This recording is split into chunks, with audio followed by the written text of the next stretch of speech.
Okay, round two. Beep. Come on, come on, come on. Hey, there we go. Okay, everything's okay. I didn't put the because I took the graphics card out. I didn't put it back in properly. So that's why I failed the first time. But we're good now. Here it is, ladies and gentlemen. $370 US. But you may be wondering, where did this money come from? Well, I'm gonna tell you right now. I noticed I got a message on OfferUp on a PC that I thought was sold already, right? Because it was like an 8 or 9 month old listing. It was a pretty solid system, right? It had an i5 2400, right? So that's a quad core processor clocked at 3.1 gigahertz, 8 gigs of RAM, and GTX 970, as well as a 256 gig SSD. So I never thought the guy was gonna get back to me, but it, just like out of the blue, he messaged me, reached out to me and said, hey, it's still available for $250 if you want it. And it was really the best price thing I could find to flip at the time. So I went ahead and picked it up, and it was actually in pretty good shape. There wasn't really a whole lot of dust in there. I did discover that unfortunately the RAM was only 1333 megahertz instead of the nice sweet spot of 1600 for DDR3, or even 1833 if you're fancy. And also it didn't really have any aesthetically pleasing points other than the fact that it was in a really nice Cooler Master case. So I had some extra white LED fans that I decided to throw on there just to make it look a little more aesthetically pleasing when it came time to sell it. And also in the listing, he mentioned that it was going to be able to run Warzone and Fortnite basically flawlessly, right? At like 60 FPS. So let's look at the benchmarks and see if it lived up to its name.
So as you can see by those benchmarks, it didn't perform quite as well as I was expecting.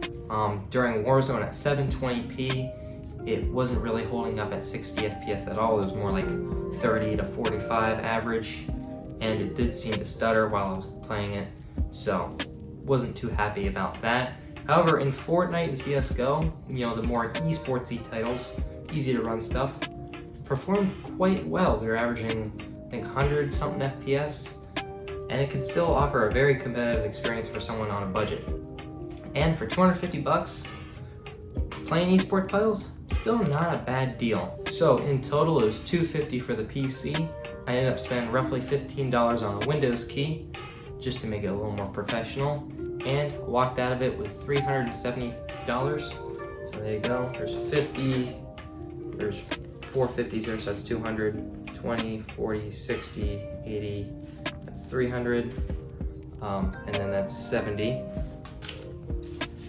which gives us a total profit of about $105. So wasn't a ton of money, it was only roughly $100. Percentage-wise though, it was pretty good. I think that's like 40, 50%, somewhere in that ballpark.